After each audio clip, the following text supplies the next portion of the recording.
Bom, no último encontro que nós tivemos, nós priorizamos as questões dos princípios da doutrina social da igreja.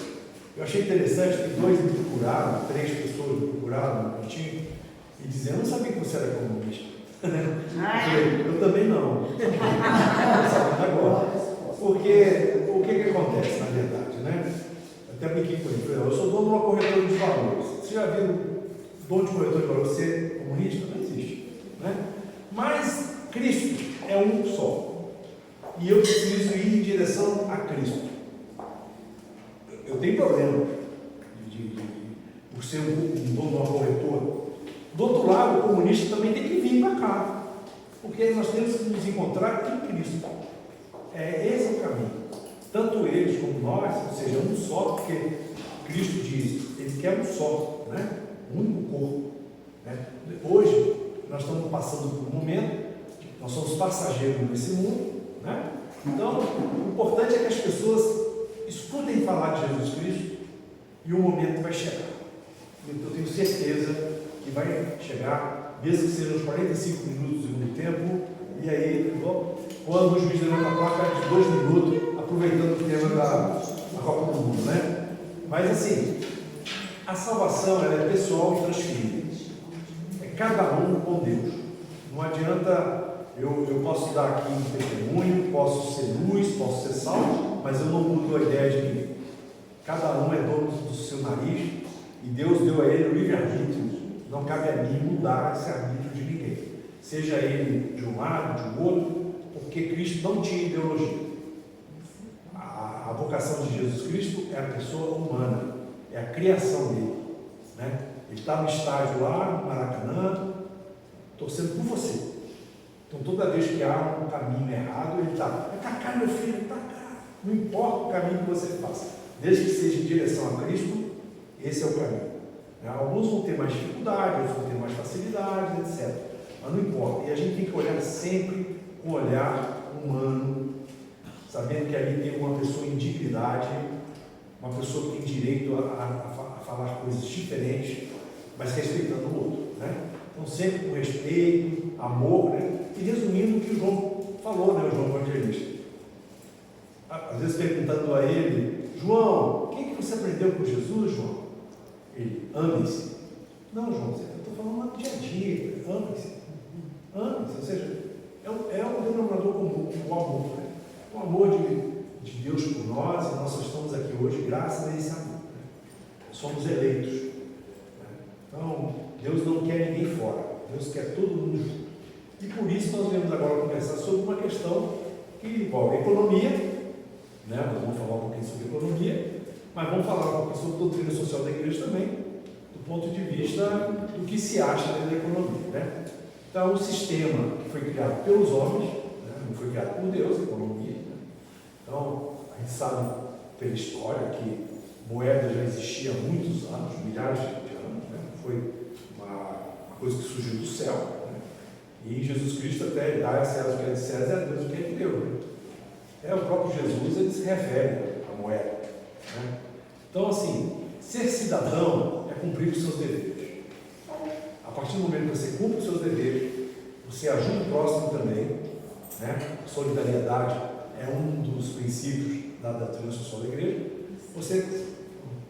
Você está agindo de uma maneira humana, da forma com que Jesus te delegou. Porque Deus, quando Ele nos fez, Ele nos fez para ser filho de Deus, irmão dos irmãos e cuidar da natureza. Quando a gente quer ser igual a Deus, quando a gente quer fazer do irmão um escravo, e quando a gente abusa da natureza, essa receita não vai dar certo. Então, existe a igreja, que é um vetor para trazer o homem para a harmonia de Deus. Então, nós temos que lutar para que as pessoas ganhem a harmonia, né? Senão é o que nós estamos vendo aí.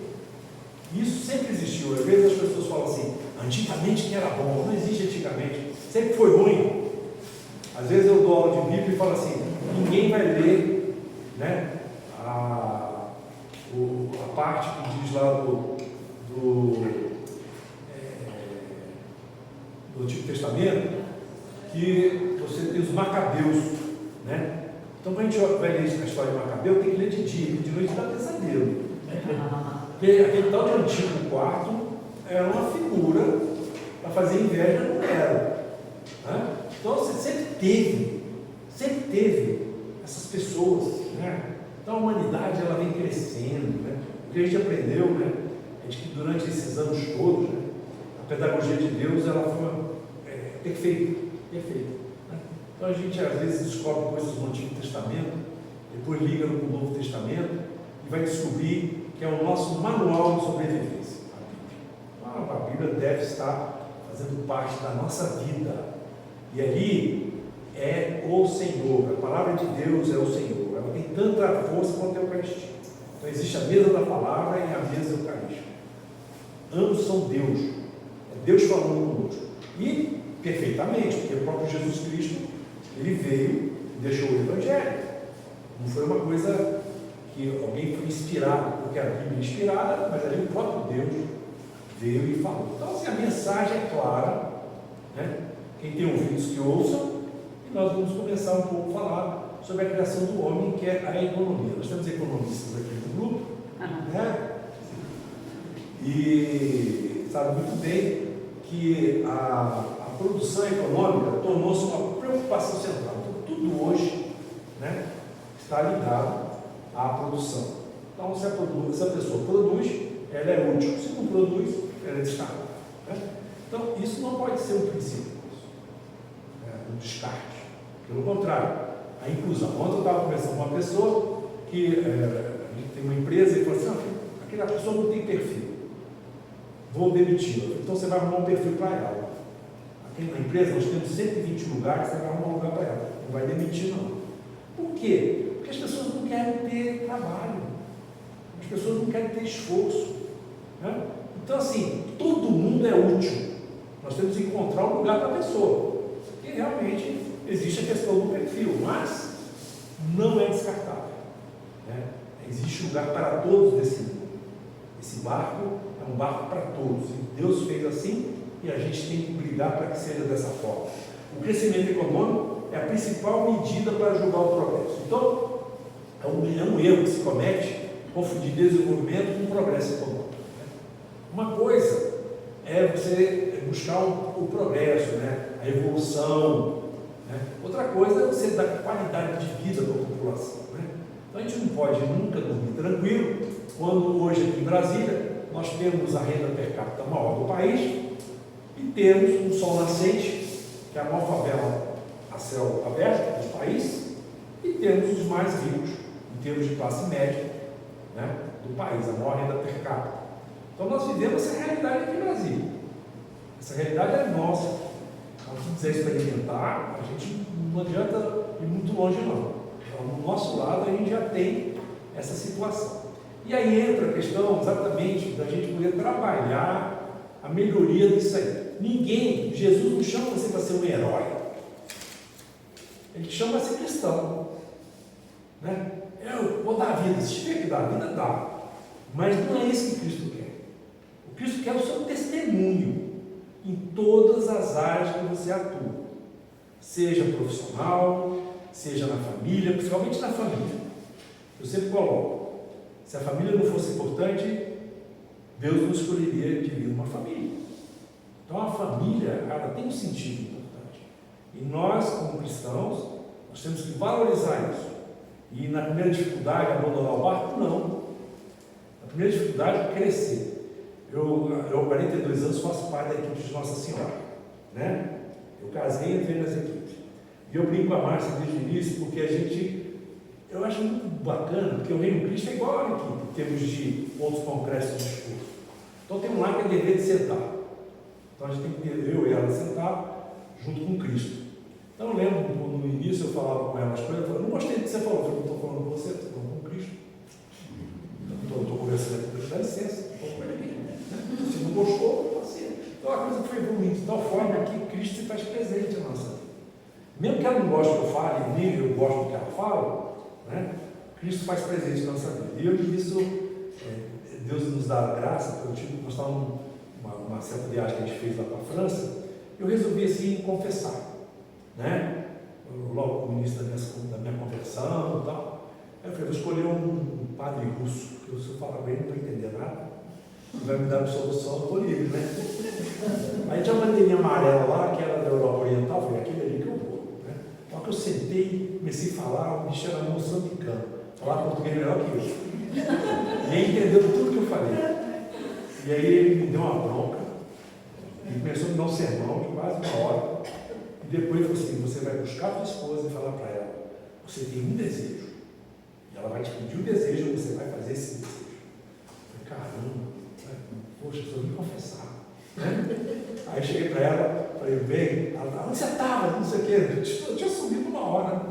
Onde você estava? Eu estava confessando. E o padre falou para dizer para você que você tem um desejo. Um só. Né? Pensa bem, você vai pedir. Né? E ela pediu, e ela falou, você quer desse padre, eu quero dar um beijo nele. Mas realmente, é isso que eu falo agora aqui, e estou colocando. Jesus fala através das pessoas com a gente. Né? Então hoje vocês estão aqui presentes, muitos não estão presentes, mas a graça ela passa. Se a gente não agarrar, eu costumo dizer assim, não importa a cor do cavalo, se for mandado por Cristo, monta nele. É bom, né? Então eu acho que é uma satisfação muito grande eu estar aqui com vocês e também dividir um pouco, porque isso aqui não é uma aula, isso aqui é um aprendizado, né? Todos de nós aqui somos catequistas, né? Eu quando comecei a ser catequista, eu falei com o padre, eu vou ser catequista durante 7 anos. Falei, mas por quê? Foi 7 anos vocês fizeram catequese para meus filhos, então eu vou dar o retorno. Mas só que eu não parei mais. Eu comecei e não parei mais. Então, realmente, a gente tem que sentir esse chamado, né, de Deus no nosso coração. E o meu princípio é, eu não me ofereço para fazer nada na igreja, mas se me chamarem, eu não recurso. Então, esse é o meu princípio, e eu faço dessa forma, e graças a Deus, tem dado certo. Né? E existe uma máxima no mercado, e geralmente isso a gente traz para o dia a dia nosso, que é privatizar o lucro e socializar o prejuízo. É como se diz, o erro é seu, o acerto é meu. Né? Então, não. Então, isso aqui não é uma verdade que deveria ser seguida. Né? Nessa caminhada, o ser humano é levado a um estado de confusão permanente acerca do que vale a pena fazer e busca alternativas para preencher o vazio. Então, meu sonho é ter uma Ferrari. Aí comprei a Ferrari, no dia seguinte eu já estou com outro problema, que eu não sei o que eu quero mais na vida. Né? Não, agora eu quero. Né? Então a gente não vai estar satisfeito. Será que ninguém notou por quê? Porque o único que nos satisfaz é Deus. Não adianta. A gente pode ter, e Deus não condena você por ter as coisas. O problema é o apego. O problema é o apego. Você não pode apegar, porque você veio pelado para o mundo e vai voltar pelado. Vamos partir desse princípio aí. Você não vai levar nada. E muitos deixam problema. Porque criam tanto problema que aí depois quem está lá acaba criando problema. Então, nessa caminhada, nós temos que estar atentos para isso. Né? Nossas gavetas têm que estar vazias. Eu tinha um amigo no banco que saía de férias e falou assim, se eu morrer, você queima tudo que está na gaveta. Eu falei, não, para aí, poxa, o que é isso? Queima logo, porque você vai morrer. Você com uma gaveta, você vai para o inferno. Né? Então você vai sair de férias e vai queimar o que está na gaveta, ele não vai ser eu não. Então, vamos acabar com as nossas gavetas, os nossos armários, porque Deus vê tudo. Não adianta. Né? Eu posso me enganar, posso enganar vocês, mas me engano a Deus. E enganar nós é difícil. Porque quando você olha no espelho e fala assim, você é isso tudo aí? Você não se engana. E enganar Deus, vai que engana mesmo. Né? Então, os conceitos, indicadores vagos para medir o bem-estar social, como se mede a febre de um enfermo. PIB positivo, ótimo. PIB negativo, salve-se quem puder. Né? É interessante, né? A ciência, a estatística, né? Elas são importantes. O homem criou as ciências. Né? E eu lembro do Blaise Pascal, que fez o ábaco. Né? E é um doutor em matemática. E era totalmente ateu. E um dia ele se converteu de uma hora para outra. Aí os amigos falaram assim, mas vem cá, Blaise, como é que é o negócio aí? Eu falei, não, eu pensei o seguinte, Se Deus existe e eu acredito nele, eu vou me dar bem. Se Deus existe e eu não acredito nele, eu vou me dar mal. Agora, se Deus não existe e eu acredito nele, vai ficar tudo na mesma, então eu vou acreditar. Então, a partir de uma lógica que ele criou, ele passou a acreditar e convenceu milhares de pessoas. E é o Pascal que a gente conhece na matemática. Né? Então, isso é muito bonito, muito lindo, da gente ver as pessoas na caminhada, elas se convertendo. Não cabe a mim dizer a hora que a pessoa vai se converter, não foi dado esse direito, esse poder a nós. Cabe a Deus. E o momento vai ser o momento exato que Deus preparou. A vida nossa ela vai ser de várias formas. Uns vão passar mais dificuldades, outros menos dificuldades, não importa. Tudo olhado sobre a visão de que Deus quer para nós, fazendo a vontade do Pai. Né? E a economia não pode ser diferente. Muitas vezes a gente cria a economia e coloca ela num patamar elevado e não cuida, né, necessariamente. Então, a construção de uma ferrovia, que eu peguei uma alusão à construção da ferrovia, né, para vocês entenderem como é que funciona o sistema. Né? Então, você tem a economia de tempo e dinheiro de que disputa os passageiros. Aqui em Brasília mesmo, esse final de semana, aumentaram lá o preço das passagens do entorno, né? 25%. Você imagina. Você está com o salário congelado e de repente dia seguinte, né? E o governador ele queria implantar o trem entre o entorno e Brasília. E já tem trem. Ele queria colocar o trem de passageiro. Mas é muito difícil politicamente. Você vê, ele pegou o trem aqui, foi lá, ele estava indo para Valparaíso. Lá, já apareceu ali. Não, aí na hora que ele passou na fronteira com o Distrito Federal e Goiás, o Caiado ligou para ele e falou assim: aqui em Goiás tem governador. Ou seja, por que os dois no centro não resolvem o problema? Né? Aí cria um problema para o usuário ver. Aí eles fizeram pressão e acabaram voltando atrás. Né? Mas a questão da ferrovia. Mas isso aí não foi colocado para o público. Não é, porque. Não sei só que ele apareceu, mas não sabe por que ele foi para frente ou por que ele foi. Porque existem as questões assim, aí que eu falo, né? Uma vez que acabou a eleição, começa a vir os aumentos. Seguraram tudo até o dia. Aí, no dia seguinte, começa a aumentar a água, aumentar. Então, aí, esse sistema é que nós aqui temos que, de alguma forma, trabalhar, porque ele envolve economia, lógico, mas envolve também comportamento, empenho, né, das pessoas. E, por exemplo, quando eu falei, eu fui chamado para uma televisão para dar uma entrevista, eu falei, olha, isso é um absurdo que estão fazendo essa população. Essa população de 3 salários mínimos não tem dinheiro, você vai comprometer 40% do salário das pessoas. O governo tinha que pensar mais nisso. Aí, no dia seguinte, o Supremo suspendeu. Mas eu estou dando só um exemplo para ilustrar aqui, que às vezes você tem os interessados na ferrovia, né? Mas, no final das contas, se der prejuízo, quem vai pagar? Você, eu. É o que vai acontecer com o entorno. Quem vai pagar é o contribuinte. Quem vai ter que sair dinheiro do governo. E sair dinheiro do governo, quem paga?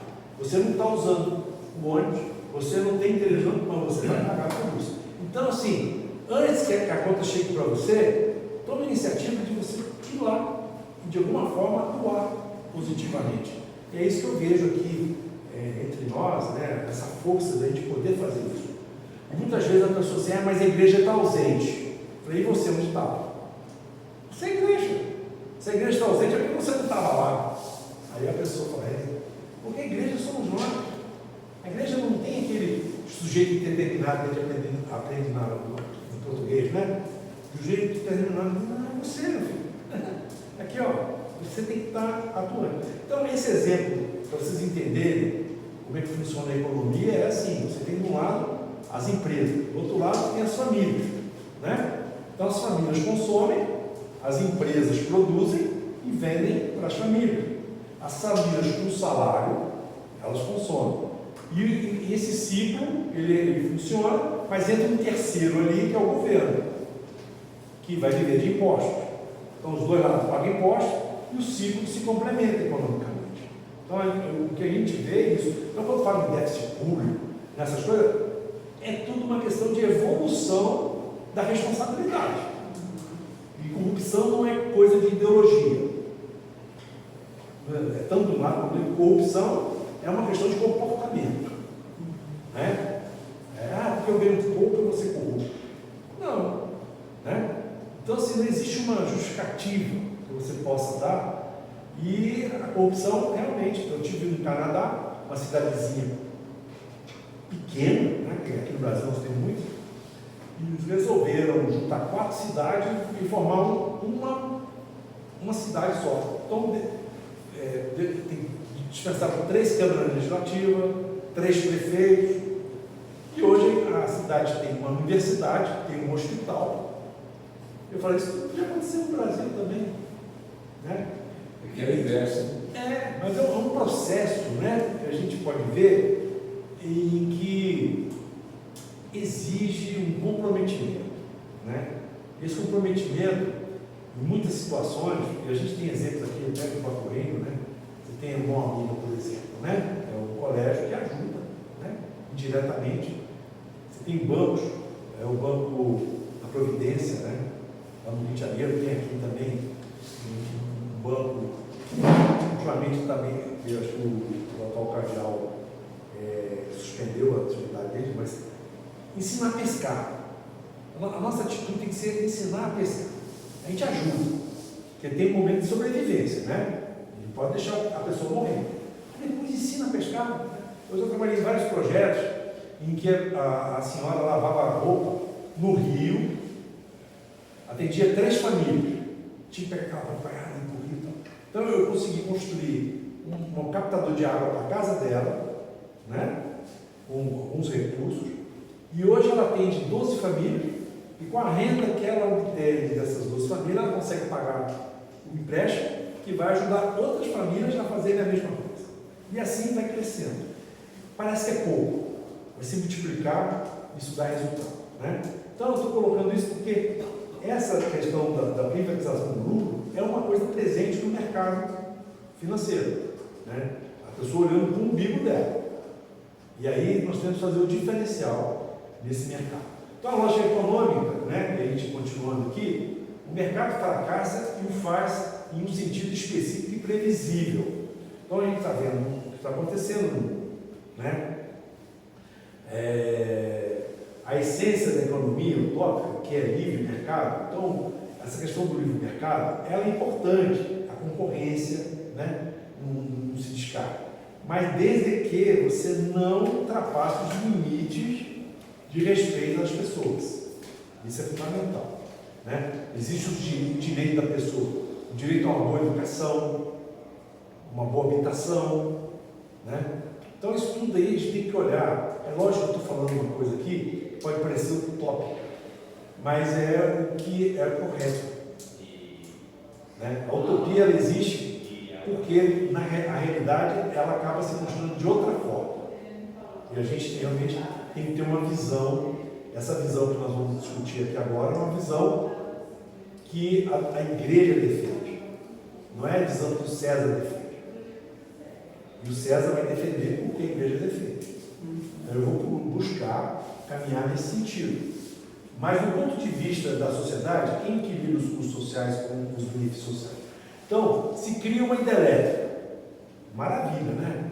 Produzir energia. Para quanto do meio ambiente vai pagar por essa hidrelétrica? Né? Então é necessário que se faça todo o conhecimento humano para ter o menor impacto. E hoje, às vezes, por questões econômicas, não se faz o dever de casa. Então se busca o caminho mais fácil.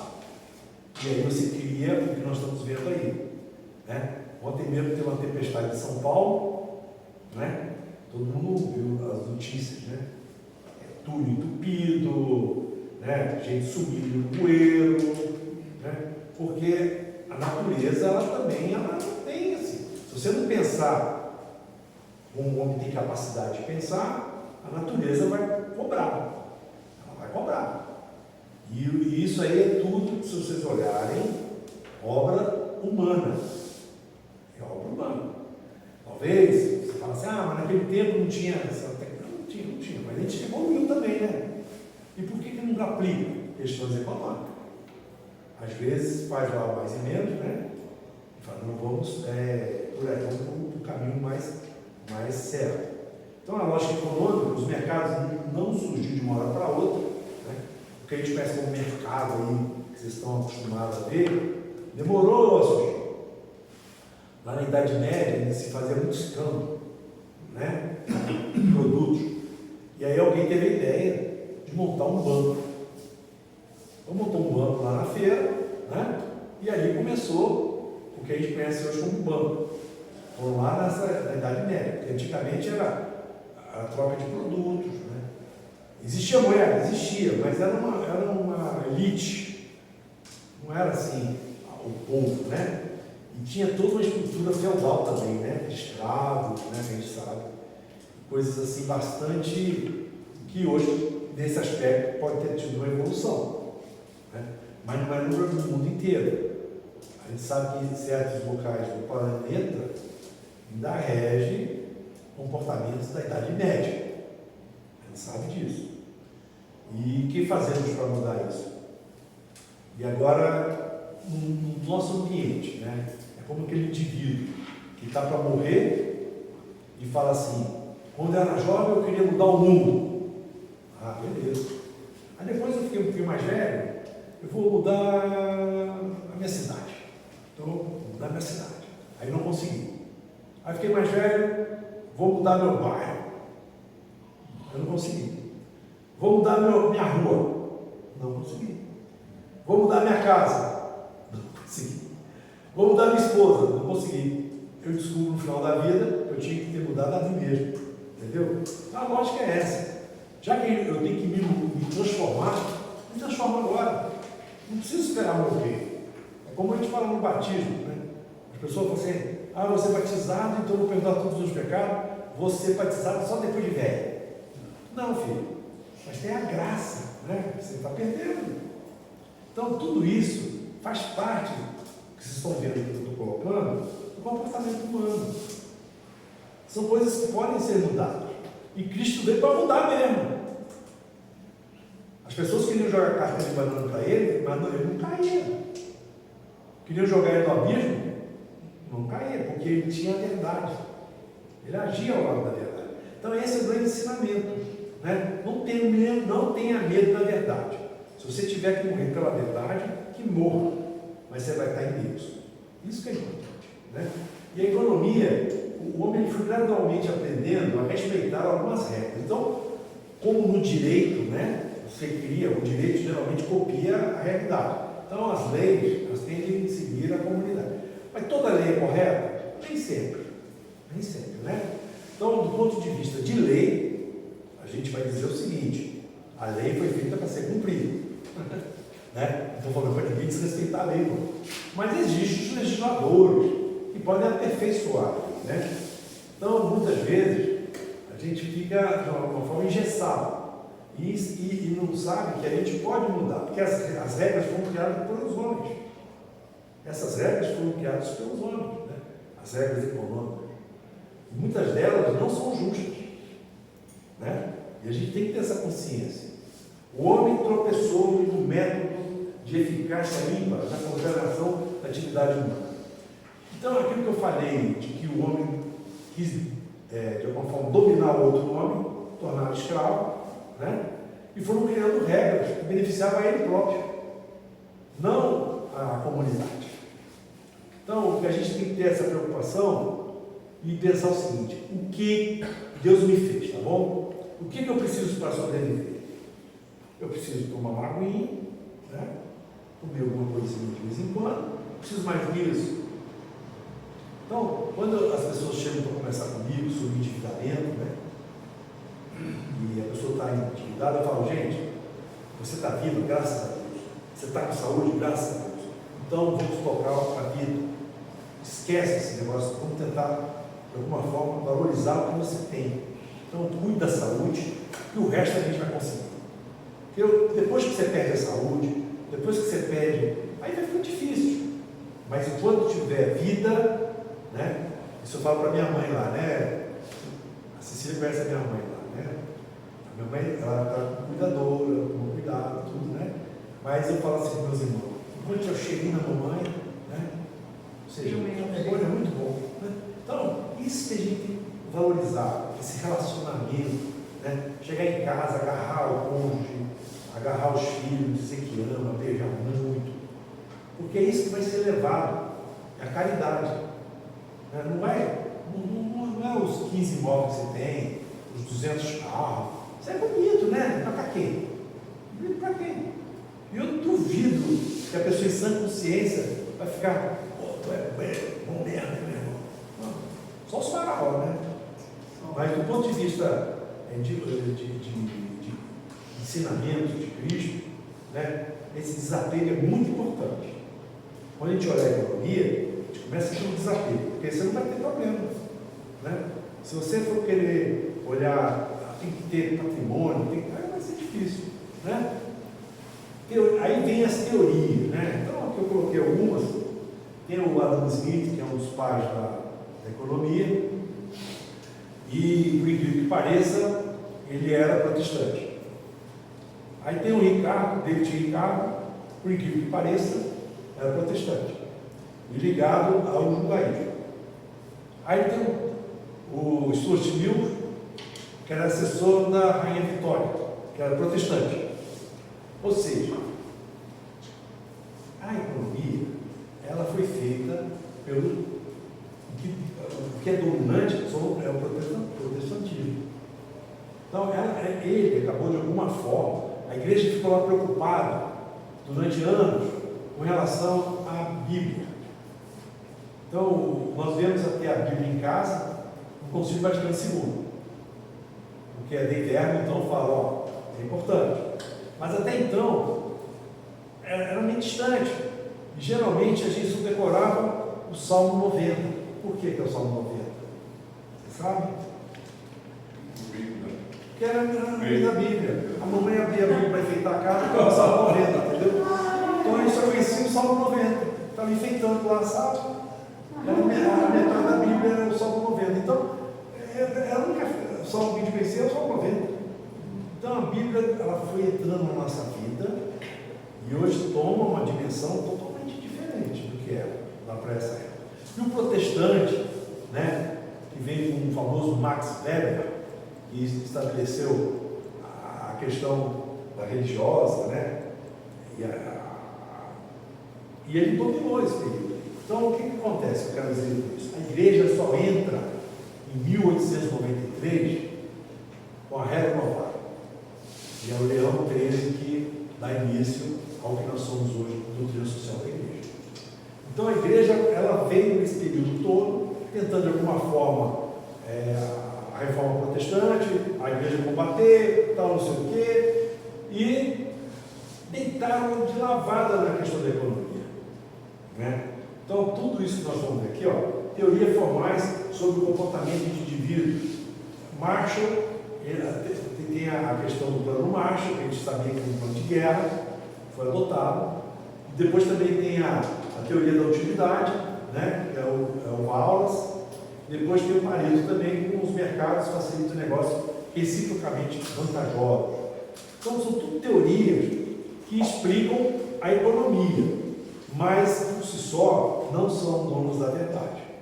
Então, o que nós temos que fazer é o seguinte: é bom aprender? É bom aprender. E lá na faculdade, né, a gente tem que dar aula disso aqui, mas eu procuro sempre colocar um pano de fundo, um plano cristão. Então, as pessoas até estudam isso, muitas vezes, né? Porque a gente sabe que tem ambiente acadêmico, né? Às vezes o pessoal pergunta, mas para que você foi fazer teologia? Eu falei, para cuidar de vocês, meus filhos. Porque só Deus vai dar jeito em vocês.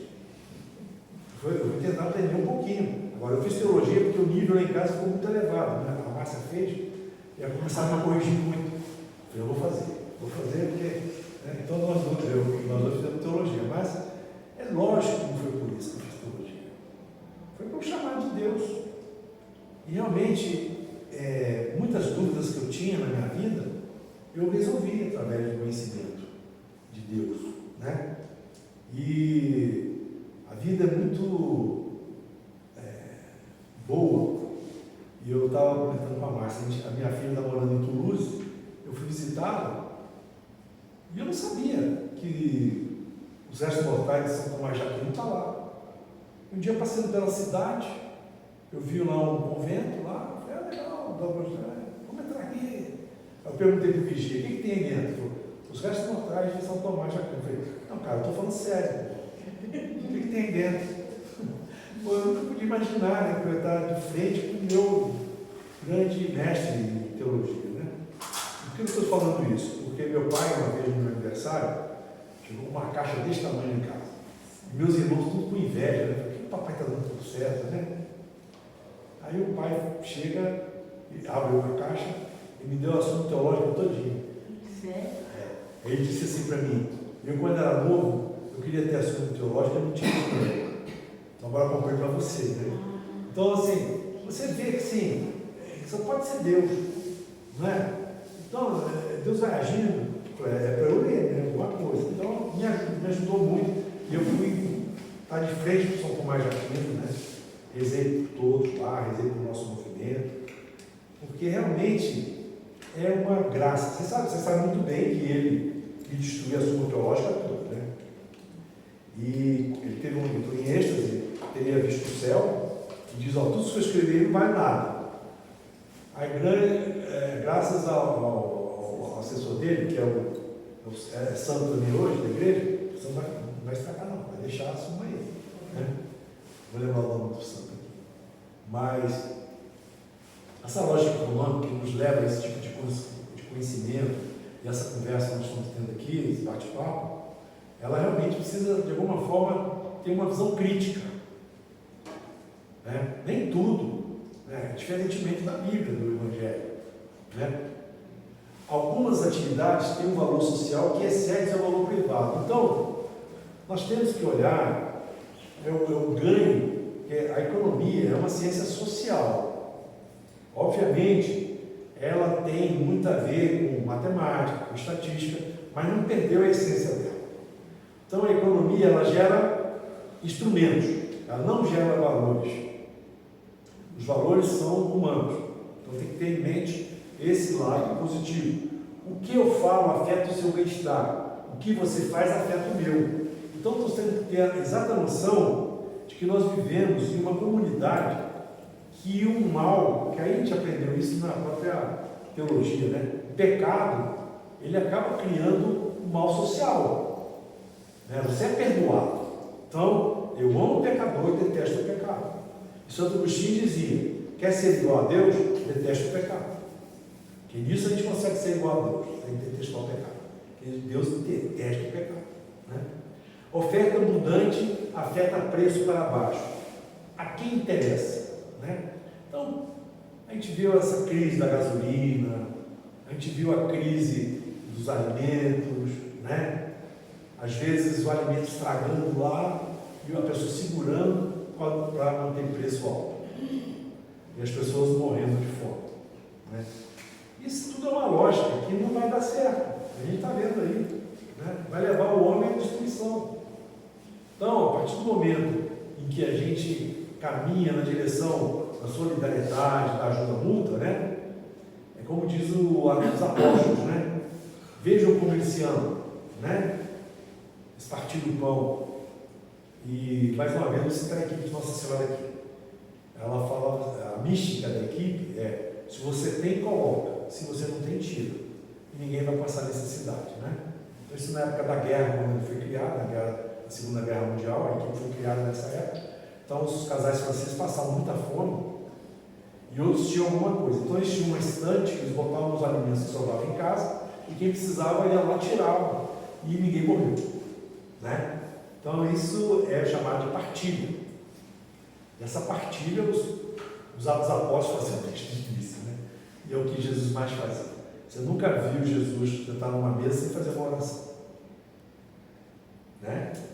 Então, ele ensinou durante 3 anos os discípulos dele lá, né? Para que eles pudessem trazer até hoje esses ensinamentos para nós. Né? Interessante também que os levitas, eles não trabalhavam, então eles viviam na dependência das outras tribos. Isso também passou para a gente, né? Os nossos sacerdotes, né? Precisam da nossa ajuda. Então, economicamente falando, acho que todos nós já passamos aqui em situações em que já fomos procurados por sacerdotes em dificuldade. Eu mesmo já vi sacerdote com o pé quebrado, com perna quebrada no hospital e não tendo como ser atendido. Com 4, 5 dias no hospital com a perna quebrada e não tinha condições de ser atendido. Né? Então, essas situações, elas vêm do tempo em que ele inicia a nossa caminhada de igreja. Sempre acontece. Né? Os mártires. Né? A estratégia egoísta também, ou cooperativa, né? Tem a questão do dilema do prisioneiro, que é outra teoria também econômica, né? O dilema do prisioneiro. Né? Então, às vezes, a gente fica muito assim, que isso acabou, de alguma forma, influenciando a teologia dos protestantes, que é fazer para Deus para poder ganhar alguma coisa. Então, que é a teologia da prosperidade, né, que eles chamam, né? Então, eu só vou fazer para ganhar. Então, eu tenho um episódio que o meu sócio era da Sara Nossa Terra. Eu não sabia.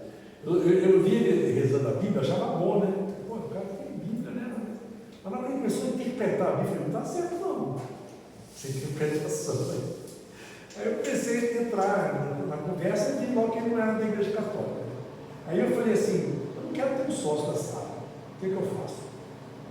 Aí eu estava passando lá no Nacional, vi um crucifixo, aí o crucifixo me viu, falei, é você. Eu peguei o crucifixo, coloquei atrás da minha mesa. Engraçado que no almoço, depois do almoço ele voltou, passou na minha sala e falou, o que é isso aí? Eu falei, é uma parede, pô. Não, eu estou falando aquilo não. Aquilo é minha fé, Jesus. Pô, mas tem que ter sua cruz, não tem que ter Jesus. Eu falei, senta aí. Vou falar uma coisa para você. Antes de chegar na cruz, ele morreu. Ele morreu e morreu na cruz. Então, para mim, é isso aqui que representa a minha fé. Vamos fazer o seguinte, é mais fácil eu brigar com você que brigar com ele. Então, está desfeito com a sociedade. E foi mesmo uma coisa assim interessante, porque eu nunca tive coragem de fazer isso. Eu vi que não era eu que estava falando. Então, quando eu falei isso, me deu um alívio tão grande. Foi um dia que eu mais dormi bem na minha vida. Né? E teve outro episódio também, que eu fui para a Trindade com meu sogro, e meu sogro é surdo de tudo. E ele lá em Trindade, quando eu saí do carro, ele escutou a homilia do padre, que eu, escutando, não ouvi. Ele falou a homilia do padre, tinha alguma coisa aí, né? Aí ele ouviu a homilia falando, aí chegou num posto de gasolina, aí uma frentista falou assim, o senhor é católico, né? O senhor veio de Trindade, né? Sim. Eu sou da Sara Nossa Terra. Falei, que maravilha, que maravilha. Você sabe quem é o fundador da tua igreja? Eu sei quem é da minha. A minha é Jesus Cristo. Agora, sabe quem foi a sua? Paulo Otávio. Vice-governador, parabéns. Você tem uma igreja fundada por um vice-governador? Não, pois é. Então, aí ela falou assim, não, aí foi contar a história, né? Porque ele fundou a igreja, né?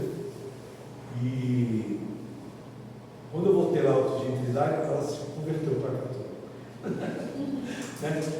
Aí você vai falar assim, eu previ falar isso para ela? Não, isso aconteceu. Então, muitas vezes, a gente é usado, e como aqui na economia, né, a gente vai ter a oportunidade de fazer a nossa parte. Não precisa se preocupar que o dia vai chegar. Agora, no dia que chegar, você tem que estar preparado. É isso que nós estamos falando aqui agora. O objetivo dessa troca de ideias é mostrar para vocês que existe uma teoria por trás, mas que ela deve ser utilizada para o bem. E aí, está no geral o vazio existencial, que é o grande problema hoje da nossa, né? Às vezes fala, o Japão vai haver muito suicídio lá. Porque não é NB mesmo, né? Porque não é divulgado. Né? Às vezes, eu tenho uma mania, quando eu saio, eu faço assim, né? Aí o de Dom Ávila foi o assim, você não deve fazer isso, isso é privativo de passo, de bispo. Eu falei, tá bom.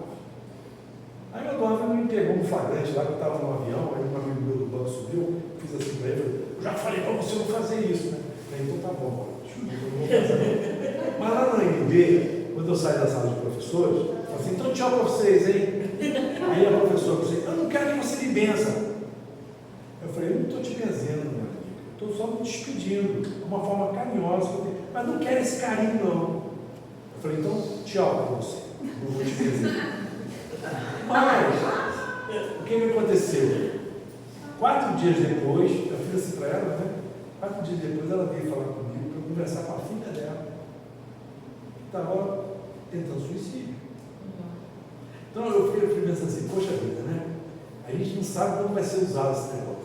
Mas foi usado numa hora boa, porque ela veio pedir para mim para eu poder conversar com a filha, eu fui conversar com a filha. E hoje é uma médica, que a gente não fala nome que ela é, né? Mas de sucesso. Graças a Deus, né? Então, e essa mãe, essa professora, é minha amiga hoje, né? Quantos casos que a gente tem de casos de pessoas que, em função desse tapa-olho, né? Às vezes a pessoa entra nesse vazio existencial, acha que a verdade está no dinheiro e ganhando mais que ela vai conseguir fazer alguma coisa, e aí ela entra nisso. Mas não é suficiente para as pessoas encontrarem um significado particular para as suas vidas, enquanto viverem em um sistema que não reflete o real significado da vida.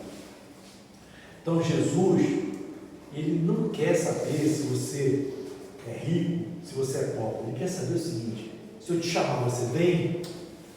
Eu estou precisando de você. Ele falou isso para o menino, para o jovem rico lá. O jovem rico foi? Não. O jovem rico ficou triste e deixou de ser um dos 12. Ele não chamou. Como ele chamou São Mateus falou, estou junto aí, né? Então conta a lenda que a parábola do filho pródigo foi contada na casa de Mateus. O episódio é um episódio em que Pedro não queria entrar na casa de Mateus, ficou lá de fora, e Jesus falando do alto, Pedro escutou. E na hora que entrou naquela parte do irmão mais velho, em que diz, seu irmão estava morto e está vivendo. Pedro entrou e beijou Mateus. Então assim, e é uma das palavras mais lindas, né? Você vê, isso é doce demais para a gente poder desprezar esse amor de Deus, né? Então, o próprio Papa Francisco, ele trabalha um pouco contra essa cultura de morte que nós temos, né? Porque o que a gente vive muitas vezes é a febre do shopping center. Eu só quero aquilo que me interessa. Então eu pego aqui, eu quero um batismo, me dá 2 casamentos aí, tal. Mas por quê? Então, o Padre Godwin, né, que faleceu, teve um episódio lá na paróquia, que é o seguinte: um casal foi casar lá e o menino estava revoltado, assim, eu não vou casar não, porque minha sogra quer que eu batizo, eu seja batizado, eu não quero batizar, ela disse que eu tenho que batizar para casar. Aí o Padre Godwin falou assim, pode sair todo mundo aí, fica você aqui. Ele falou, o que é o problema? Não, porque ela quer que eu batize para casar. Eu não quero batizar. Ele falou, você não quer batizar? Não precisa batizar. Porque para casar na igreja católica, um tem que ser batizado. Se os dois não forem batizados, para que vai casar na igreja católica, né? Aí o rapaz falou, eu não preciso batizar? Não preciso. Então eu quero batizar. Ele batizou. Aí o Padre Godwin batizou o rapaz, entendeu? Porque depois que ele ficou sabendo que não precisava batizar, ele falou que não quer batizar então. Né? Então você vê como é que é que nem aquele menino lá no Taquatinho que assaltou o padre, e lá pelas tantas ele descobriu que era padre, né? E devolveu a carteira pro padre. Aí o padre não sabia o que fazia, pegou uma balinha e deu para ele. Ele falou assim, não chupa balinha na palestra, não. Todo dia, ele falou, não, na palestra eu não subo balinha, não. Então assim, aí o padre falou assim, o que eu faço? Mas eu digo assim, você vê como que o ser humano, né, é uma coisa assim, que não dá para a gente, coisa linda, né? Coisa linda. Então, nessas coisas, a gente tem que estar relevado. O padre Cristiano falou para mim, César, você vai dar catequese para esse rapaz aí. O rapaz não tinha nada, não tinha batismo, não tinha nada. Eu falei, mas padre, eu não tenho tempo. Ele falou, o que você faz sábado da tarde? Eu falei, fico com a minha família. Então, ele é a tua família. Então, você vai dar a catequese para ele. E eu fui dar catequese pro Leozinho, né? Então eu peguei o Léo no primeiro sábado, eu fiz catequese. No outro sábado ele chegou, assim, eu fiquei tão impressionado com o que você me falou no sábado, que eu fui para a rodoviária à noite e dei sopa para os pobres. Eu nunca fiz isso. Está querendo catequizar aqui, né? Eu quero ser catequizado porque eu nunca fiz isso. Eu falei, não, tu fez isso mesmo? Fiz. Fui lá, 4 horas da manhã, tinha um pai de pobre lá, descobri. Aí no outro sábado, ele converteu a família dele toda, que era protestante. Falei, para, Léo! Né? Vamos parar por aqui que vai estar mais difícil para mim, né? E nós fomos caminhando, outras coisas, muitas coisas. E em abril, na Páscoa, nós fizemos a primeira comunhão dele, fizemos o batismo, fizemos a crisma. Ele só não casou porque já tinha noiva, porque ele ia casar em novembro. Mas ele virou para mim e falou assim, eu vou ser casto até novembro. Eu falei, caramba, parabéns, né? E chegou em julho, ele morreu. Num acidente de moto. E o padre Cristiano estava fora e me ligou, o seu Santinho morreu. E eu fiquei sabendo que a noiva dele queria me abraçar, tal, mas eu depois encontrei com ela, tudo, mas eu estou falando para vocês o seguinte: ele está no céu. E onde eu estaria se eu não tivesse dado catequese, né? Onde eu estaria, né? Olha só, mesma coisa com relação a serviço na igreja. Eu não quero ser coordenador de catequese, nunca quis ser. E um dia o coordenador da paróquia, sabe aquele negócio? Vai ter eleição, né? Eu falei, não vou nesse dia. Eu resolvi pôr uma banha de carro, enrolar. E quando eu estou tomando banho, entra um sol assim no meu banheiro. No meu banheiro não tem como entrar sol. Tem um telhadão. Falei, já avançou. Peguei e fui. Quando eu cheguei lá na Santa Cruz, o Petronino, que era o coordenador, chegou e me deu um beijo. Aquele pernambucano de 2 metros de altura. Você foi eleito. Também a felicidade do Petronino, né? 2 dias depois ele morreu. Teve um aneurisma e morreu. Aí eu pergunto, se ele não tivesse aceito, você está vendo que Deus é bom? Isso eu quero dizer para vocês aqui hoje. Não menospreze as oportunidades que Deus te dá. Agarre, acredite, mergulhe. É isso que Francisco está falando aqui. Os excluídos não são explorados, mas são considerados como resíduos e sobras. Isso é horrível. Né? Duvido que vocês não tenham visto em um jornal se referindo às pessoas como presunto. Né? Foi encontrado um presunto. Ou seja, que presunto, rapaz? Então, cada ser humano, como diz o Chesterton, né, que é um filósofo inglês, só o fato de estar andando em cima de 2 pernas, você vê o negócio de ficar assim, Se vocês pararem para ver quão perfeitos são cada um de vocês, como é que é o sistema, que coisa maravilhosa. E quando o Cabrunhão, né, descobriu qual era o objetivo de Deus para cada um do ser humano, aí ele não aguentou. Eu vou embora. Aí Lúcifer foi embora. Porque quando ele descobriu que Deus ia dar para o homem o poder de perdoar os pecados e de consagrar, ele não aguentou. Ele achava que era ele que tinha que ter isso. Não era esse negócio, essa ralé aí, não. E olha o que Deus nos reservou. É isso que nós temos que olhar quando a gente pensar nas dificuldades da vida. Que Deus nos ama. E São Paulo já fala, nada nos afasta do amor de Deus. Nada. E assim é a economia. E assim é a doutrina social da igreja. Nós temos que ter, não o produto interno bruto, mas a felicidade interna bruta. Qual é a minha felicidade interna bruta? Então, alegria. Quando o anjo Rafael chegou para Maria e falou, ave, ele falou, alegra-te. E os judeus, eles falavam, shalom. E Cristo falava, né? A paz esteja convosco. Mas muda, é alegria. O cristão é alegre, mesmo na dificuldade. E isso ele deixa bem claro, né? Quando você tiver que jejuar, não fique falando que estou jejuando. Oh Deus, ó azar, ó noite, ó dia, não comi nada. Meu Deus, que fome!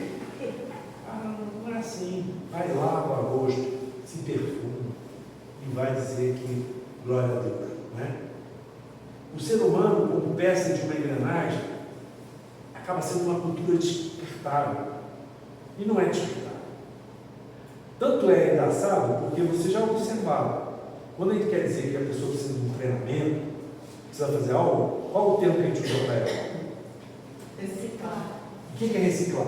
É lixo. A gente só recicla lixo. Aí o homem adapta a palavra para o ser humano. Então não existe reciclagem.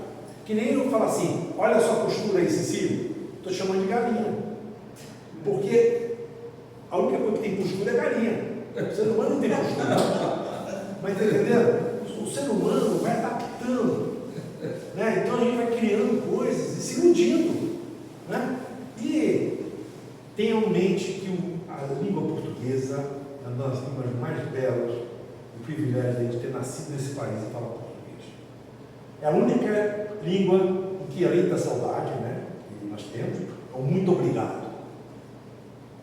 Quando você fala inglês, thank you, né, ou italiano, grazie, você está dando graças. Né? Agora, quando você fala em português, você se obriga com a pessoa. Muito obrigado, estou obrigado com você, estou junto. Então, é isso que a gente vai trazendo na nossa cultura. E eu brinco muito, eu falo assim, gente, a nossa igreja, ela está onde? Onde que o Papa fica? Qual cidade na Itália? Hein? Vaticano. Não, Vaticano não. O Vaticano é a casinha dele. Fica em Roma. E Roma ao contrário, o que é? Amor. Pronto. Nossa igreja está no amor, gente. Ah, mas se em português, dane-se, eu aprendi foi português. Né? Então, para mim, a igreja está no amor. Né? E não é uma coincidência, isso é uma deucidência. Eu já tentei tirar ela de Roma. E quando o Papa é eleito para ficar no seu Vaticano lá, ele é eleito o quê? Bispo de Roma. Ele só é Papa porque ele é o bispo do amor. Então, essas questões a gente tem que levar em consideração quando a gente fala em economia. Tudo tem que prevalecer é o amor. Sempre. Né? E a sociedade é concentrada na produção e no consumo. Né? Então a gente está interessado, como vai ser a festa de Natal? Muito consumo. Né? Mas não vai ser consumo, porque as famílias estão endividadas. Né? 30% das famílias até 10 salários mínimos estão com dívidas atrasadas. Então essa é a realidade, 70% das famílias estão com dívida. Então vamos começar de novo. Uma vez lá em Taguatinga, eu estava dando consultoria econômica lá para a população, né? Uma senhora sentou perto de mim e falou, eu estou endividado, porque o meu ex-marido deixou um consórcio aqui, porque o meu ex-marido, eu falei, minha senhora, já pensou em perdoar o seu marido? Porque das 10 palavras que ele falou, 9 foi o seu ex-marido. E eu acho que esse ex-marido seu vai resolver o teu problema financeiro. Então você perdoa o seu marido, não sei o que ele apontou, mas só poder ligar para ele, perdoa ele, que os seus problemas financeiros vão estar resolvidos. Ela ficou assim meio, né? Aí saiu e me encontrou no conselho e falou assim, deu certo, eu perdoei ele, está tudo legal. Agora eu queria saber se o senhor é economista ou é padre. Mas graças a Deus o casal foi salvo. Né? Então essas coisas, às vezes, a economia toma um lugar que não deve ser dela.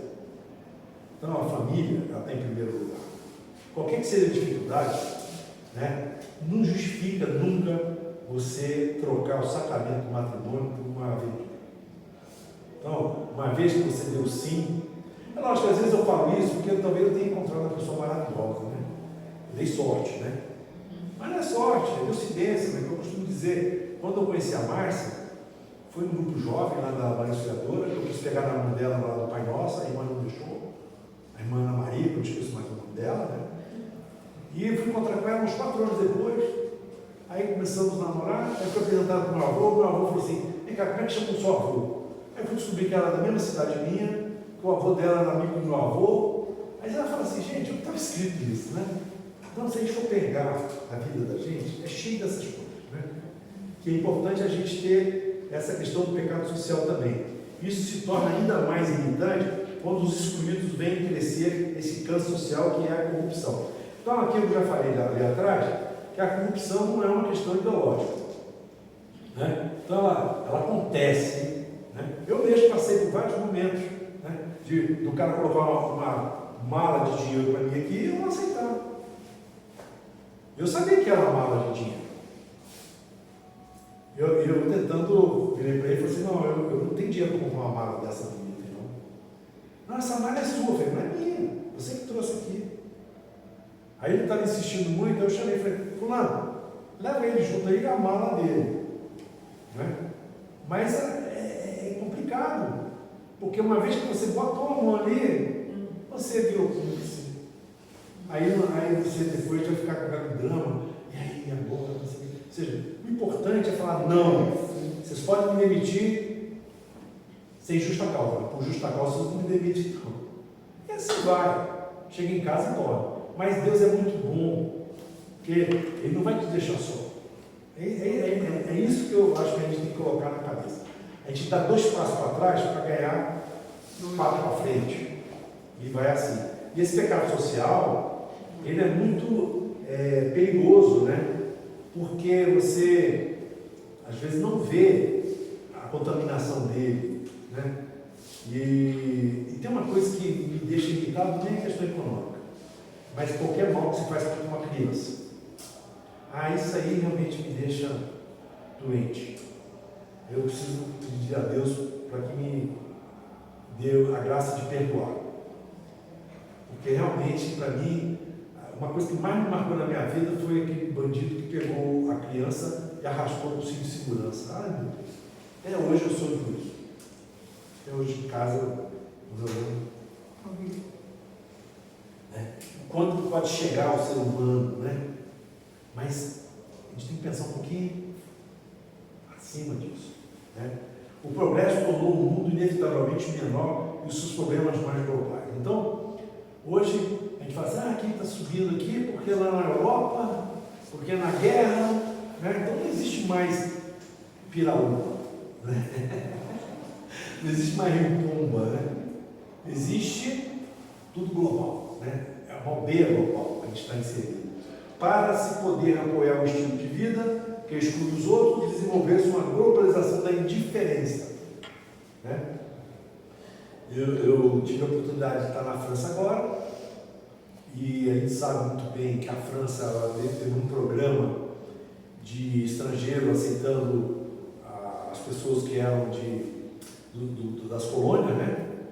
Então não há problema lá hoje. Porque, na verdade, o grande objetivo dela foi baratear a mão de obra. E agora estão vivendo problemas sociais. Né? E às vezes a gente pensa assim, no Brasil, não, o mundo inteiro está assim. E quando você menos espera, você vê a questão da China, né? Que tem um progresso absurdo, economicamente, e é uma nação comunista, mas com ilhas capitalistas, você vê a contradição, e tem realmente as pessoas lá que são, de alguma forma, enquadradas, né? Não tem liberdade religiosa, não tem liberdade econômica. E aí você vê que é o seguinte, é só 1 bilhão de população, né? 1 bilhão lá, 1 bilhão na Índia, já deu metade da população do planeta. Só o que passa de 1 bilhão já é muito. Não, e às vezes, eu estava falando assim, né? A gente tem 200 milhões, vamos dizer assim. Mas a gente é um dos países mais populosos. Então, você somando tudo, né, não dá uma Índia, não dá uma China. E aí, o quanto temos que trabalhar, gente? Porque é 1 bilhão de almas, não são 1 bilhão de habitantes. É 1 bilhão de pessoas. Então, quando a gente pensa em chinês, a gente tenta, de alguma forma, economicamente falando, 1 bilhão de chineses como se não fosse nada. Como se sumisse, como se fosse uma bomba de nêutron e que desaparecesse de uma hora para outra 1 bilhão de pessoas. Cara, mas isso gera um vácuo na vida das pessoas. E assim é aqui. Né? Quando a gente perde alguém próximo, a gente sente, é dolorido, mas a gente começa a ficar insensível também. Porque todo dia morrendo 300, 400, 500, né? E a gente começa a falar, morreu 500 hoje, morreu 100. Morreu 500, gente. 500 famílias. Isso não dá, é para sentar mesmo e chorar. Né? Chorar, porque é muito triste. Para se poder apoiar um estilo de vida que exclui os outros, né, a nação-estado ficou pequena demais para os problemas globais e as grandes demais para os locais. Então, hoje, muitas vezes, os países estão mais preocupados com o que está acontecendo lá fora do que aqui dentro. Então, vamos cuidar dos problemas. Não. Nós temos que, é o que eu falei, fazer o dever de casa, os mais próximos a gente trabalhar para melhorar. Eu costumo dizer, primeiro eu tenho que estar bem, para poder ajudar o outro. Agora, por uma questão ou outra, eu não estou bem e eu posso ajudar, eu até ajudo. Como aconteceu uma vez que eu estava ali no Pátio Brasil, dentro de carro, aí tinha um menino todo enrolado naquele cobertor cinza, né? Eu fiquei assim meio receoso de abrir a janela do carro. Eu não vou abrir não. Aí, de repente, baixou uma luz assim, falei, abri.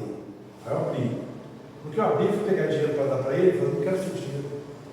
Você foi a primeira pessoa que conversou comigo hoje. Estou aqui desde 8 horas da manhã e ninguém se dirigiu a mim.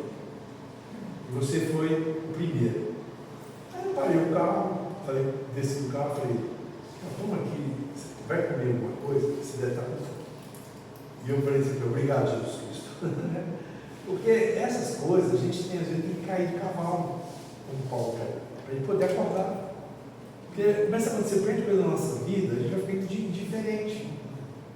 Né? Essa indiferença é a pior coisa que pode acontecer. Na ausência de um forte senso de integração de propósito, que congrega a todos, a política torna-se muito mais uma questão de competição entre grupos, cada qual disputando os seus próprios interesses. Então, isso eu não preciso nem explicar muito, né? Então, na economia, hoje não existe mais governos, existe empresa. Quem manda no mundo, pretensamente, são os governos. Quem manda são as multinacionais, as transacionais. Elas estão no comando. Então, não vamos nos iludir. É lógico que um bom governador, um bom presidente, um bom deputado, um bom senador, pode fazer muito pela comunidade, a gente sabe disso. Mas não vamos nos iludir de que essa é a solução. Né? Existe um sistema global que de alguma forma, vai dizer para você que Coca-Cola é gostosa, faz bem para a saúde. Vai ter um sistema global que vai estar dizendo que muitas coisas são importantes para você. É mais importante você ver o WhatsApp do que rezar um texto. Então você vai perder horas no WhatsApp e não quer perder 15 minutos rezando um texto. Sendo que a melhoria da sua vida, da sua alma, né, ela está ligada à oração. Não tem a dúvida que a oração é alimentar. Então, é importante a gente ter essa noção dessas diferenças de valores, né, que são mostradas. Não é surpresa a falta de um senso coerente de propósito necessário à solução dos mais exasperantes problemas mundiais. Não há dúvida de que uma boa maneira de provocar desastres é tomar decisões que afetam o futuro do indivíduo. Então, nós estamos vivendo a questão global do ambiente, meio ambiente, né? Hoje está na moda, no mercado financeiro, o chamado ESG, que cuida da questão da governança, né? E tudo isso é importante, o meio ambiente, né? Mas não cuida do essencial, né? De acabar com a fome, de acabar com a questão da falta de educação, acesso à educação. E tudo isso é levado de uma maneira a manter uma grande parte da população refém. E esses reféns dependem de cada um de nós aqui mostrar Jesus Cristo para eles. Porque é isso que nós temos que fazer, dar testemunho, né, de Jesus. É um choque tomar consciência de que é precisamente isso que a sociedade atual está fazendo, né? O econômico muitas vezes é parâmetro único. É muito triste constatar que na sua insensatez o ser humano busca mergulhar no mais profundo materialismo aquisitivo e aciona o botão de sua própria desintegração. Então, o que é mais importante? É o ter, né, ou o ser. Então, as pessoas, às vezes, confundem esse aspecto, né? Então, querer cada vez mais, é o consumo, e aí realmente vai gerar um problema interno. Então, os erros no fato do peso dado à ciência, no que se refere à sua capacidade de explicar os fenômenos, em termos de causas físicas. Nas experiências que vivemos existe também a causalidade volitiva, isto é, a ocorrência de fatos causados por decisões humanas. Então, desde o início que eu comecei falando aqui, é que existem leis, existem regras, existem teorias que são feitas pelos homens. Pelos homens. Então, muitas delas não são fruto de uma experiência da verdade. Então, é isso que acaba levando a esse vazio, essa visão materialista, né?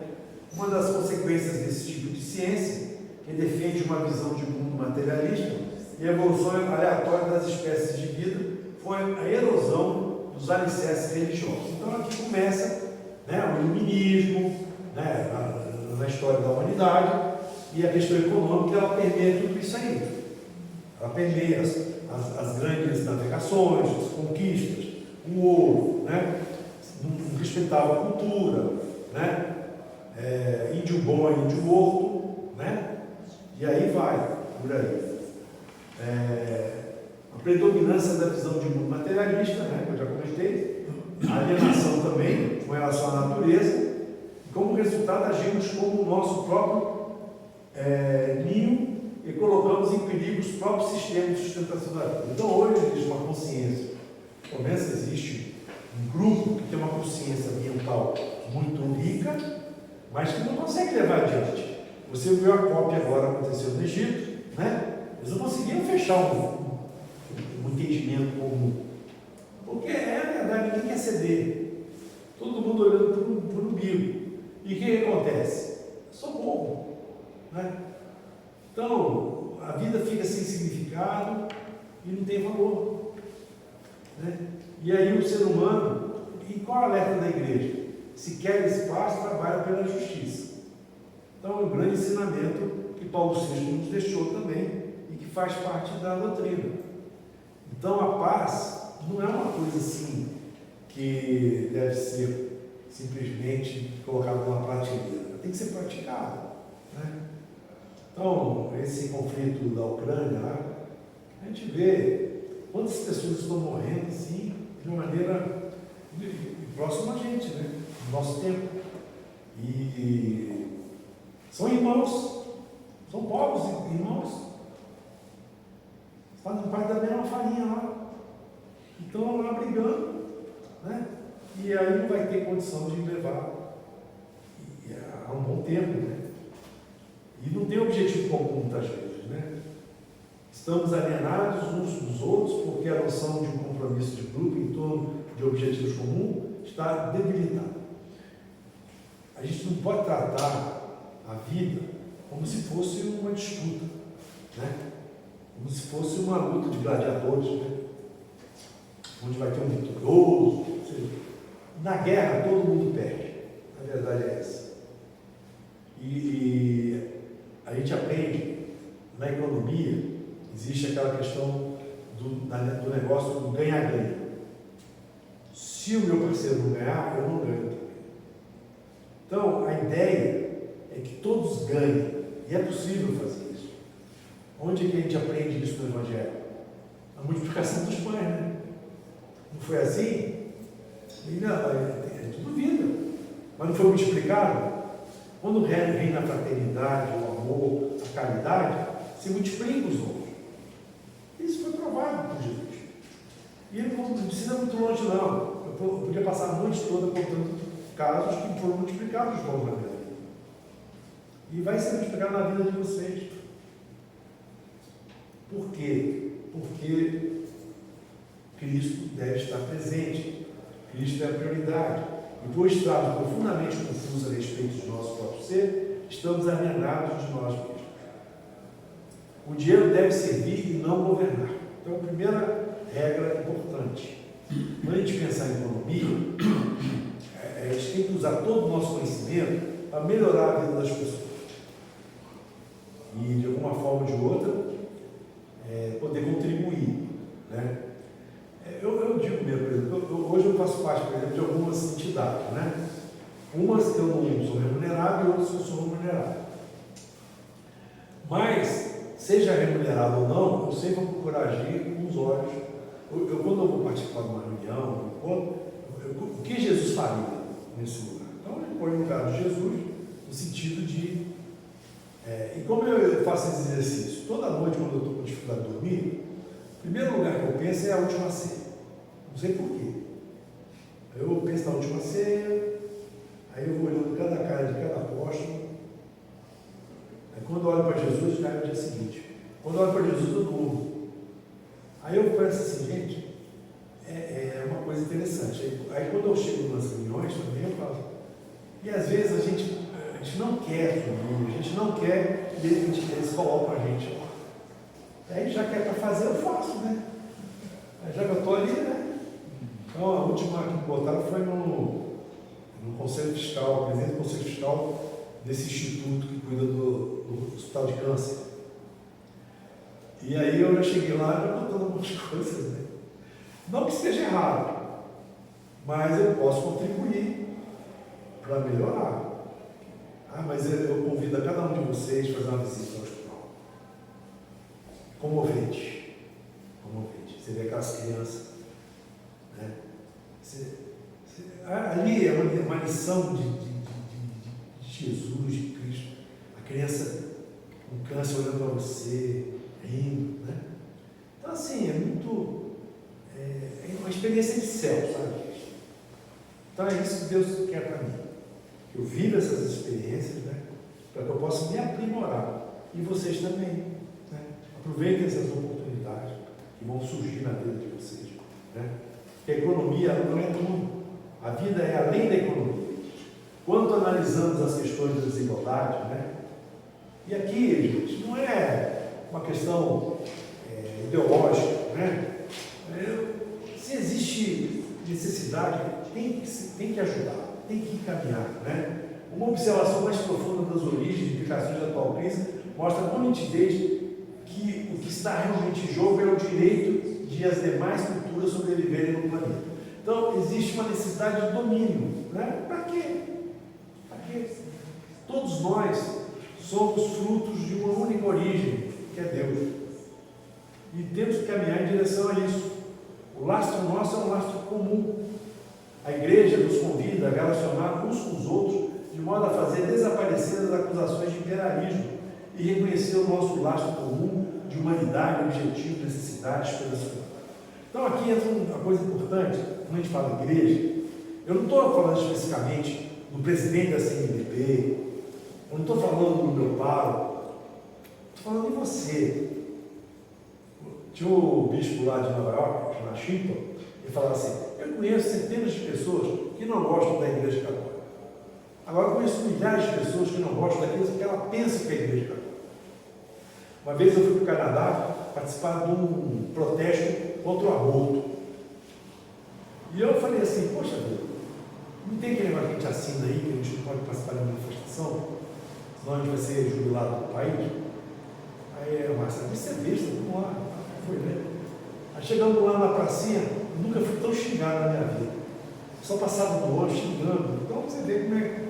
E eu lá, uma plaquinha contra o aborto, andando para lá e para cá, na frente em inglês, atrás em francês, e o povo me xingando, entendendo todos os xingamentos.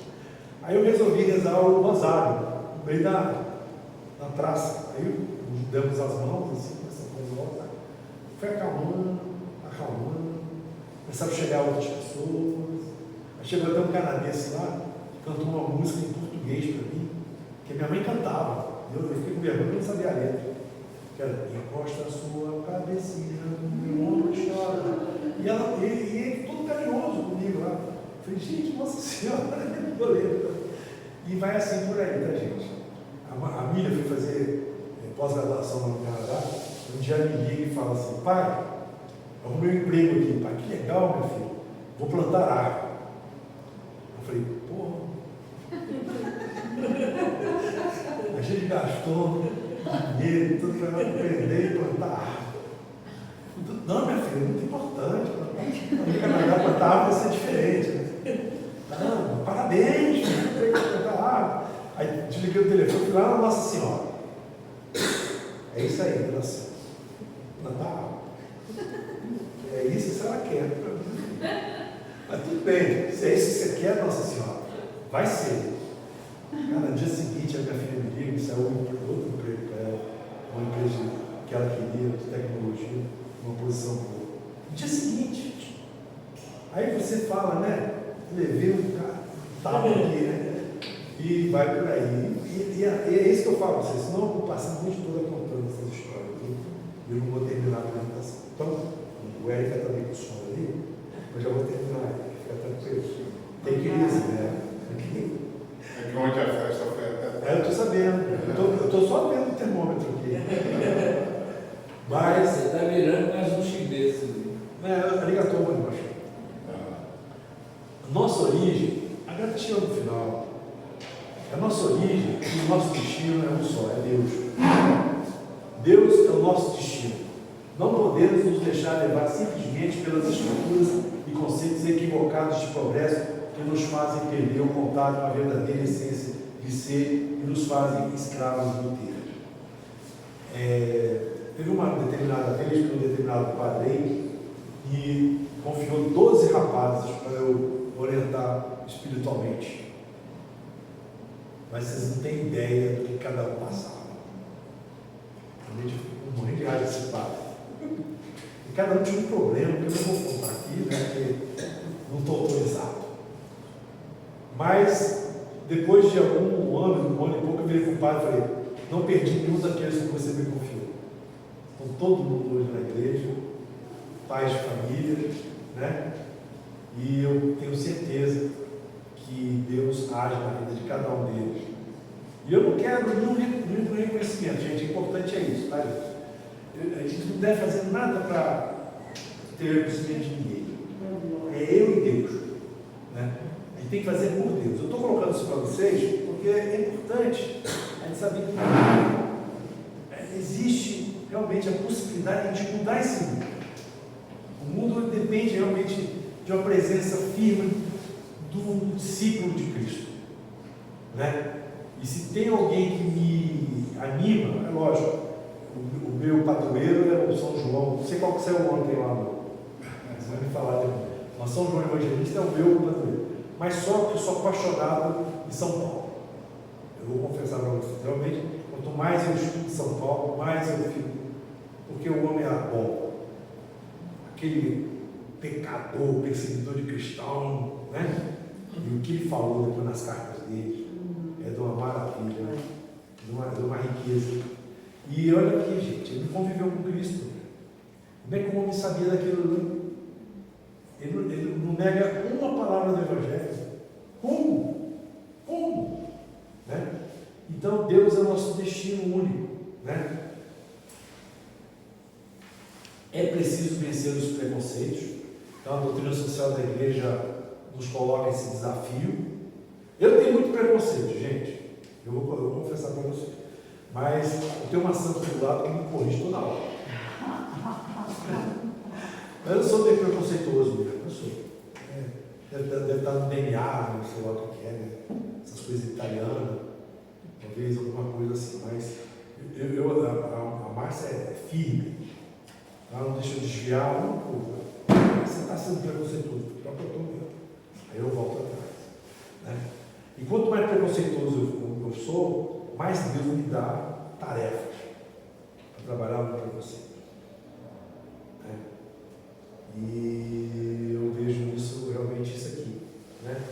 Revestir-nos de um coração novo e façam novas as coisas, né? Esse é o caminho.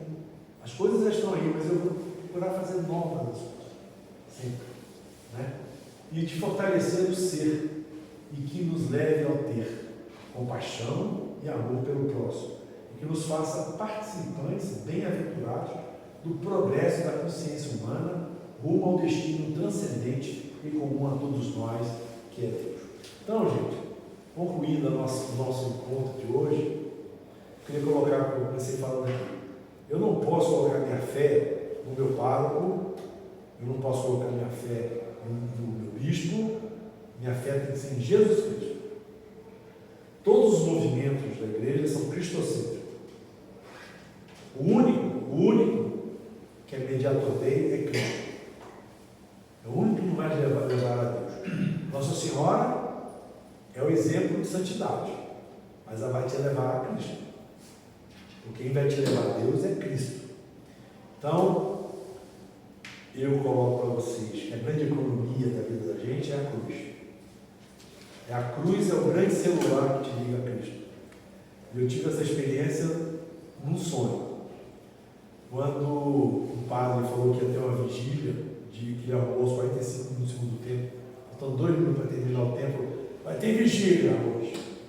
E eu fiquei quieto, né? Fui para casa, fiquei caladinho aqui, mas a dona Márcia, né? Eu quero 3 horas da manhã. Eu falei, não pode ser antes, não bem.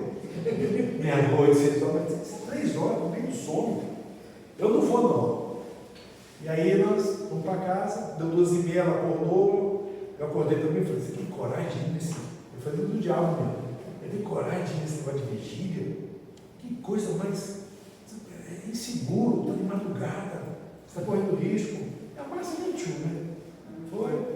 E eu falei, perdi o sono, né? Fui pegar a Bíblia para ler, abri uma passagem de Lucas, onde estava a seguinte frase: por que dormes? Aí eu levantei, coloquei minha roupa, fui para a vigília. Aí chegando lá, a Márcia, ei, o que você está fazendo aqui? Estou cumprindo ordens. Foi assim. E num sonho que eu tive, que eu falei, bem, eu sonhei com Jesus hoje, mas era um sonho, não mostrava o rosto de Jesus. As pessoas estavam reunidas e falaram assim para mim, Jesus está vindo. Quem está vindo o quê? Vocês crucificaram ele, você acha que ele vai voltar aqui? Mais nada. E de repente cai uma luz atrás de uma casa.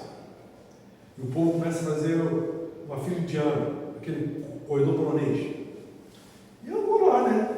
Vou ver o que é. Aí vejo no fim do corredor uma luz. E na minha frente tinha uma poça d'água. Então eu peguei meu paletó, detalhe, peguei um paletó quadradinho e coloquei na poça d'água para a luz passar, né? Vai que era Cristo, né? Aí eu botei o paletó. Quando coloquei o paletó, a luz veio, pegou meu paletó e vestiu. E eu falei, caramba, meu celular está na lapela, né? Eu meti a mão na minha lapela para pegar meu celular, né? E comecei a seguir essa luz. E o povo falou assim para mim, por que você está seguindo agora? Você falou que ele não vinha? Não, estou seguindo meu paletó. Eu tenho que me devolver meu paletó. Eu prestei o paletó, né? Aí quando chegou ali no ginásio Santo Antônio, que curiosamente foi onde foi o encerramento de Emaús, né? E eu fiz o primeiro Emaús no Brasil, né? E aí eu peguei, olhei assim, era Jesus. Aí eu acordei, né? Acordei e veio para a Márcia, nossa, que som esquisito que eu tive aqui e tal, né? Aí eu corri lá no armário, eu peguei o paletó, né? Eu peguei o paletó, enfiei a mão aqui na lapela, o que tinha na lapela? O crucifixo. E aí eu queria saber quem tinha botado esse crucifixo no paletó. E aí eu falei para a Márcia, a grande lição que eu tomei nisso, que a nossa comunicação é a cruz. Então, através da cruz, nós vamos chegar à salvação. Né? Então, não pensem vocês que nós viemos aqui de graça. Nós viemos cumprir uma missão. Seja no campo econômico, seja no campo social, seja no campo médico, da engenharia, seja onde for. Todos são importantes para Deus. Então, tenha em mente isso. A economia, ela é importante na medida em que ela ajuda o ser humano. A partir do momento que ela prejudica, ela deixa de ser importante. Nós temos que valorizar tudo isso que nós falamos aqui, a teoria econômica, temos que desenvolver, procurar melhorar a vida das pessoas, mas nunca usar a economia para dominar as pessoas. E aí não é comunismo, não é capitalismo, é cristianismo. Foi isso que Jesus nos ensinou, amarmos uns aos outros. Seja rico, seja pobre. Né? Zaqueu estava lá, né? Zaqueuzinho, né? Em casa aqui, vou comer na tua casa hoje, bicho. Né? Vou lá, o bicho é chegando, né?